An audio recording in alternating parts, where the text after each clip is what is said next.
Labrīt, Latvija.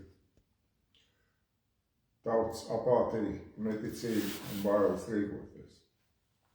Nesen žurnālists Bojārs veic tādu pētījumu par tautiem pensionāriem, kā viņi reaģē uz situācijas, ka faktiski ir netaisnība. Un žurnālists konstatēja, ka mēs esam faktiski apātīgi, neticīgi un bailīgi no rīcības. Viņš aicināja, varbūt tad iesim uz piketiem, kaut ko rīkosimies, darīsim. Un lielākoties mums atbildēja, jā, tur jau priekš kām, kāpēc, tur jau neviens neies vai vērts. Jā, pavasar, rudenī, tur tuvosies vēlēšanas, mums tur kaut ko iedos, lai mūs tur izkustinātu.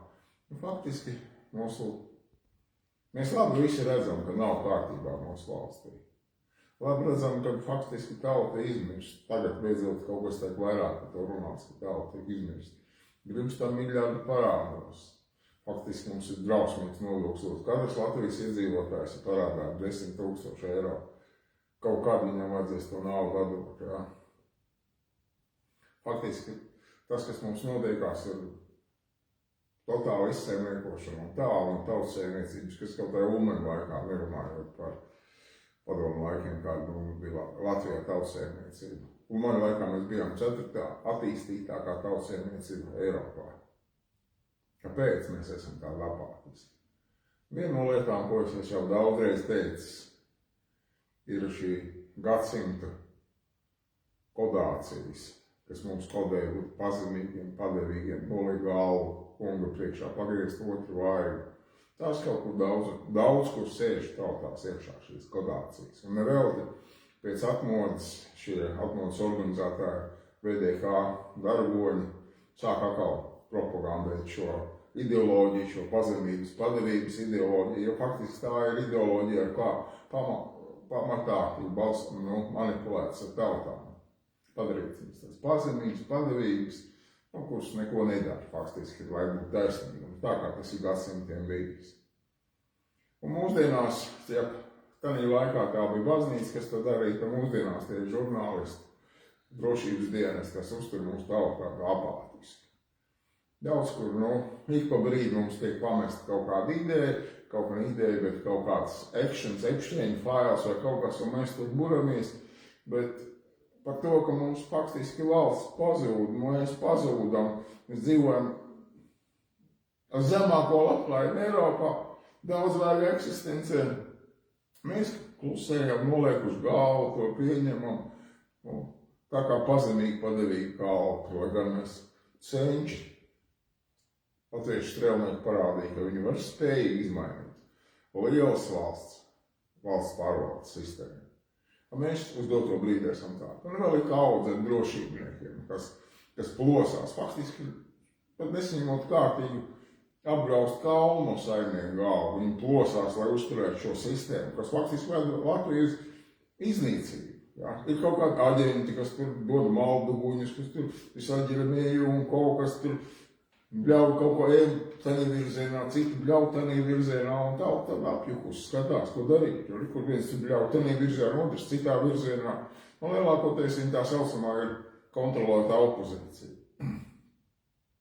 Un arī tas pats ar saimi ir, mums naudas var ir radījusi tādu spēļlietiņu, kurām pateikt, redziet, jums jāiet tik pa 4 gadiem balsot, un tad jūs ievēlēsiet savējos, un viņi būs tie, kas jūs cels. Un tas trakākais, ka tauta redz, ka mēs ik pa brīdi, ik pa 4 gadiem mainām tos savējos. Bet valsts principā solim izzūd, tuvojas bankrotam. Un tas ir tas bēdīgākais. Un bēdīgākais ir daudz, kur arī tiem paši deputāti. Viņi taču redz, ka viņi ir sīks, skrūvīts. Jā, neapšaubām, es arī biju deputāts, alga vidēji laba.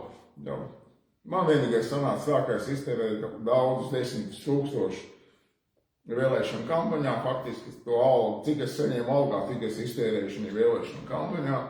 Bet ja uz tevīm, ja tu esi pietiekami padevīgs un pietiekami prognozējams kaut kādam ļaužu ļotiņu lokam, viņi tev atbalsta, lai tevi ievēlē, un te saņem kaut kādas tur priekš Latvijas mēroga normālu atalgojumu. Ja?